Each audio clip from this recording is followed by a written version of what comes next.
آج ہم ایک ایسی صورت پر بات کرنے والے ہیں جو اپنے اندر گویا کئی جہان سمیٹے ہوئے ہیں۔ جی؟ اس کی آیات ہمیں کائنات کے خاتمے کی ایک دہلا دینے والی تصویر سے لے کر انسانی تخلیق کے معجزات تک لے جاتی ہیں، اور پھر ایک عظیم روحانی سفر یعنی حج کی پکار تک۔ ہمارے پاس اس کی مکمل تلاوت ہے، اور مقصد ہے اس کے مرکزی پیغامات کو سمجھنا۔ جی، اور اس میں جو بات سب سے دلچسپ ہے نا، وہ ہے اس کا بہاؤ بہت منفرد ہے۔ یہ ایک ایسا سفر ہے جو کائنات کی سطح پر شدید خوف سے شروع ہوتا ہے، پھر انسانی وجود کی بنیادوں پر آتا ہے، اور آخر میں ایک امت کی ذمہ داریوں پر ختم ہوتا ہے۔ یعنی خوف سے امید اور عمل تک کا سفر۔ بالکل۔ اچھا، تو آغاز ہی ایسا ہے جو انسان کو جڑ سے ہلا دے۔ پہلی آیت ایک عالمی انتباہ ہے، یا ایھا الناس اتقوا ربکم ان زلزلۃ الساعۃ شیء عظیم۔ اے لوگوں، اپنے رب کا تقوی اختیار کرو، بے شک قیامت کا زلزلہ ایک بہت بڑی چیز ہے۔ یہ کوئی عام خطاب نہیں، یہ پوری انسانیت کے لیے ہے۔ انسانی رشتوں اور جبلتوں کے ٹوٹنے کی تصویر ہے۔ واقعی آیت کہتی ہے کہ حالت اتنی افراتفری والی ہوگی کہ مائیں اپنے دودھ پیتے بچوں تک وہ بھول جائیں گی، حاملہ عورتوں کے حمل گر جائیں گے۔ اور پھر ایک جملہ ہے جو دل دہلا دیتا ہے، وَتَرَى النَّاسَ سُكَارَىٰ وَمَا هُمْ بِسُكَارَىٰ۔ لوگ نشے میں دھت نظر آئیں گے لیکن وہ نشے میں نہیں ہوں گے۔ وہ اللہ کے عذاب کی شدت ہوگی۔ جی، یہ خوف کی وہ انتہا ہے جہاں ہوش و حواس ہی کام کرنا چھوڑ دیں۔ اور یہیں سے بات ایک حیران کن موڑ لیتی ہے۔ اس کائناتی تباہی کے فوراً بعد گفتگو کا رخ 180 ڈگری پر گھوم کر انسانی تخلیق کی طرف آ جاتا ہے۔ ویسے یہ بات مجھے ہمیشہ حیران کرتی ہے، یہ اتنا بڑا موضوعاتی جست کیوں؟ کیا سامعین کو جھنجھوڑ کر ان کی توجہ واپس زندگی کی بنیاد کی طرف لائی جا رہی ہے؟ بالکل یہی مقصد ہے۔ یہ قرآن کا ایک بہت طاقتور ریٹوریکل ڈیوائس ہے۔ جب انسان حیات بعد الموت پر شک کرتا ہے تو اسے اس حقیقت کی طرف متوجہ کیا جاتا ہے جسے وہ خود دیکھ سکتا ہے، اپنی تخلیق کی طرف۔ جی، اپنی تخلیق۔ آیت 5 میں یہی کہا گیا ہے، یا ایھا الناس ان کنتم فی ریب من البعث فانا خلقناکم من تراب۔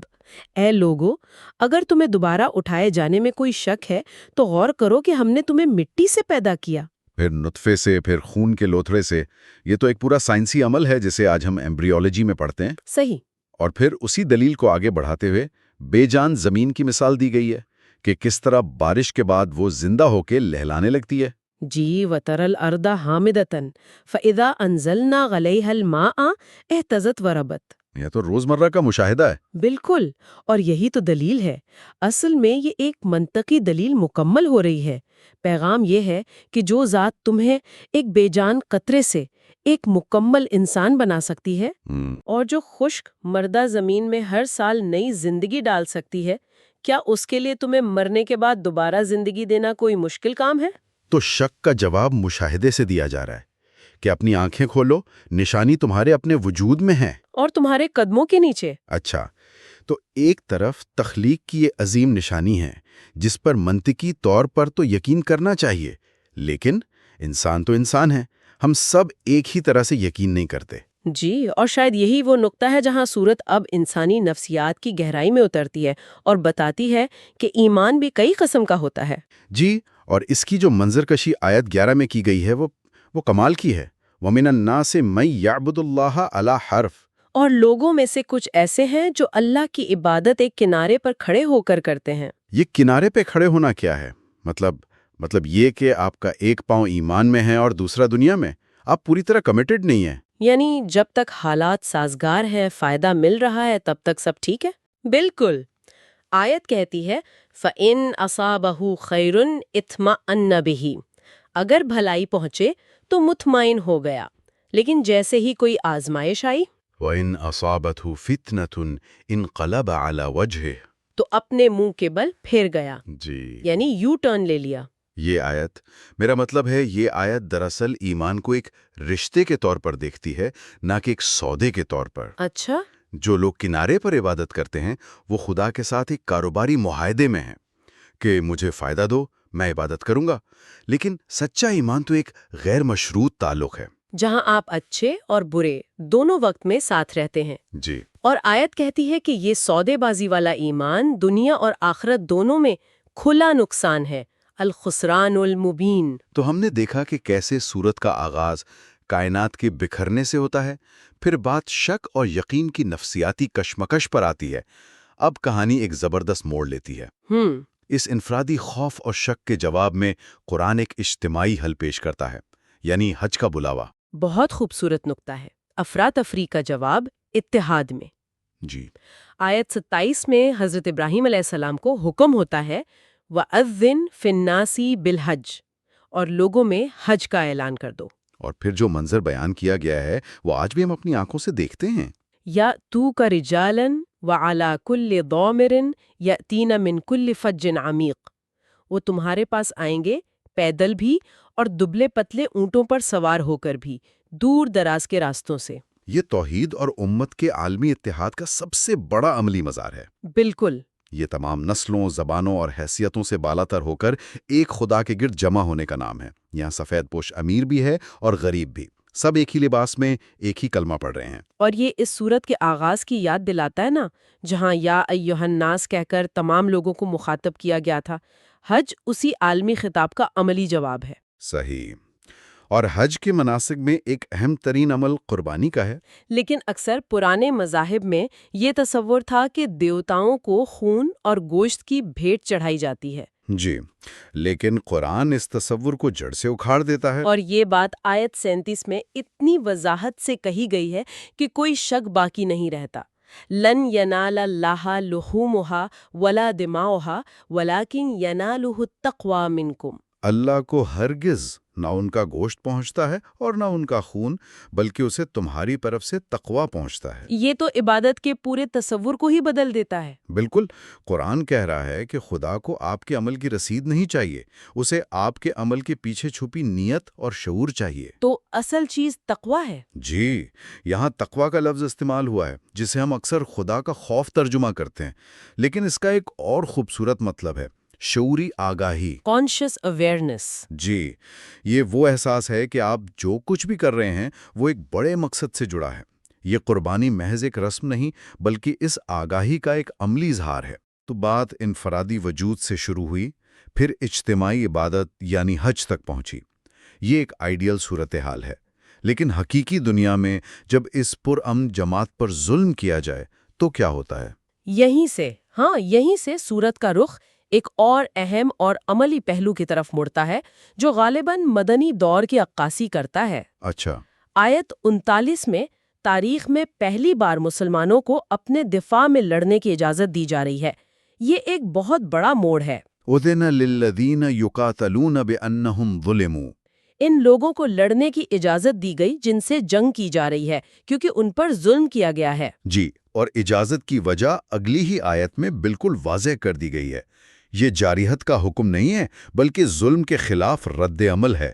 وجہ یہ ہے، الذین اخرجوا من دیارہم بغیر حق الا ان یقولوا ربنا اللہ۔ وہ لوگ جنہیں ان کے گھروں سے ناحق نکالا گیا صرف اس بات پر کہ وہ کہتے تھے ہمارا رب اللہ ہے، یعنی ان کا جرم صرف ان کا عقیدہ تھا۔ صحیح، لیکن اس سے بھی آگے آیت 40 میں ایک ایسا اصول بیان ہوا ہے جو آفاقی ہے۔ یہ اس اجازت کے پیچھے کی وسیع تر حکمت کو بیان کرتا ہے۔ فرمایا گیا کہ اگر اللہ انسانوں کے ایک گروہ کو دوسرے کے ذریعے نہ ہٹاتا رہتا تو کیا ہوتا؟ یہاں جو بات کہی گئی ہے وہ حیران کن ہے۔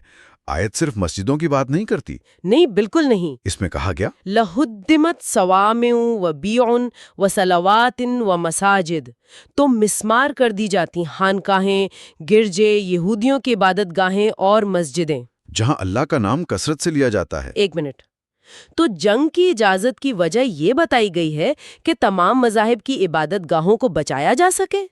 میں نے ہمیشہ اسے صرف مسلمانوں کے دفاع کے تناظر میں ہی سوچا تھا۔ جی، یہی تو اس کا سب سے اہم پہلو ہے۔ یہ اصول صرف مسلمانوں کے دفاع تک محدود نہیں ہے، یہ ایک طرح سے آپ کہہ لیں کہ مذہبی آزادی کا عالمی اعلامیہ ہے۔ کمال ہے۔ پیغام یہ ہے کہ ظلم اور جارحیت کے خلاف کھڑا ہونا اس لیے ضروری ہے تاکہ تمام مذاہب کی عبادت گاہیں محفوظ رہیں۔ اچھا، سورت کے آخری حصے میں تمام دلائل اور احکامات کے بعد گفتگو واپس بنیادی عقیدے یعنی توحید کی طرف آتی ہے، جی، اور اللہ کی حاکمیت کو ثابت کرنے کے لیے جو مثال دی گئی ہے وہ اتنی سادہ اور عام فہم ہے کہ کوئی بھی اس کا انکار نہیں کر سکتا۔ آیت 73 میں مکھی کی مثال، یا ایھا الناس ضرب مثل فاستمعوا لہ، اے لوگو ایک مثال بیان کی جاتی ہے، اسے غور سے سنو۔ جیسے کوئی بہت اہم بات بتائی جانے والی ہو، بالکل، اور مثال کمال کی ہے، ان الذین تدعون من دون اللہ لن یخلقوا ذبابا ولو اجتمعوا لہ، جنہیں تم اللہ کے سوا پکارتے ہو وہ سب مل کر بھی ایک مکھی پیدا نہیں کر سکتے۔ یہ تو ایک ناقابل تردید حقیقت ہے۔ لیکن اگلا حصہ اس سے بھی زیادہ دلچسپ ہے، جی، وَإِن يَسْلُبُهُمُ الذُّبَابُ شَيْئًا لَا يَسْتَنقِذُوهُ مِنْهُ، اور اگر مکھی ان سے کوئی چیز چھین لے جائے تو وہ اسے اس سے چھڑا بھی نہیں سکتے۔ یہ اللہ کے سوا پوجی جانے والی تمام ہستیوں کی مکمل بے بسی کا اعلان ہے۔ یہ تو جیسے خدا کی طرف سے ایک مائک ڈراپ لمحہ ہے۔ ہاں بالکل۔ اس سے زیادہ واضح، سادہ اور منطقی دلیل کیا ہو سکتی ہے؟ آیت کا اختتام ہوتا ہے ضعف الطالب والمطلوب، مانگنے والا بھی کمزور اور جس سے مانگا جا رہا ہے وہ بھی کمزور۔ یہ شرک کے پورے ڈھانچے کو ایک ہی جملے میں منہدم کر دیتا ہے۔ جی، اور پھر اس پوری صورت کا اختتام ہوتا ہے ایک جامع دعوت اور ایکشن پلان پر، جیسے پوری بحث سمیٹ دی گئی ہو۔ بالکل۔ اور اب خطاب مخصوص ہو گیا ہے، یا ایھا الذین آمنو، اے ایمان والو۔ تو اب انہیں بتایا جا رہا ہے کہ تمہارا کام کیا ہے؟ جی، انہیں حکم دیا جا رہا ہے، ارکعوا واسجدوا واعبدوا ربکم وافعلوا الخیر لعلکم تفلحون، رکوع کرو، سجدہ کرو، اپنے رب کی عبادت کرو اور بھلائی کے کام کرو تاکہ تم فلاح پاؤ۔ یہ ایک مکمل لاہ عمل ہے، اللہ سے تعلق یعنی عبادت اور انسانوں سے تعلق یعنی بھلائی کے کام۔ اور پھر آخری حکم وجاہدوا فی اللہ حق جہادہ، اور اللہ کی راہ میں جد و جہد کرو جیسا کہ جد و جہد کرنے کا حق ہے۔ تو یہ سفر جو قیامت کی ہولناکیوں سے شروع ہوا تھا، وہ انسانی تخلیق کے معجزے، ایمان کی نفسیات، حج کے ذریعے عالم اتحاد اور ظلم کے خلاف مزاحمت سے گزرتا ہوا آخرکار اللہ کی مکمل بندگی اور دنیا میں بھلائی پھیلانے کی ایک عملی ذمہ داری پر آ کر مکمل ہوا۔ اور اس سفر کی سب سے دلچسپ بات اس کے خطابات کا ارتقاء ہے نا؟ جی بالکل، سورت کا آغاز اے لوگو یا ایھا الناس جیسے ایک عالمی اور عمومی خطاب سے ہوتا ہے۔ پوری انسانیت کو ان کی حقیقت یاد دلائی جاتی ہے۔ جی، لیکن اس کا اختتام اے ایمان والو یا ایھا الذین آمنو جیسے ایک مخصوص خطاب پر ہوتا ہے۔ تو یہ عمومی انتباہ سے شروع ہو کر ایک ایسی امت کو سونپی گئی مخصوص ذمہ داریوں تک کا سفر ہے جس نے اس دعوت کو قبول کر لیا ہے۔ بالکل، پہلے پوری انسانیت کو ان کی تخلیق اور انجام یاد دلایا گیا، پھر جو لوگ اس دعوت پر لبیک کہتے ہیں انہیں ایک منظم، بامقصد اور فعال زندگی گزارنے کا مکمل نقشہ دے دیا گیا۔ اس ساری گفتگو کے بعد ایک خیال ذہن میں آتا ہے جسے ہم اپنے سننے والوں کے لیے چھوڑ جاتے ہیں۔ ضرور۔ جس طرح ایک فرد کا ایمان شک اور غیر یقینی کی کیفیت سے گزر کر ایک غیر مشروط اور مضبوط یقین تک کا سفر طے کرتا ہے، کیا اسی طرح ایک امت کا اجتماعی سفر بھی محض خبردار کیے جانے کی حالت سے نکل کر دنیا میں انصاف اور بھلائی قائم کرنے کے عظیم مشن کو سنبھالنے تک کا آئینہ دار نہیں ہے؟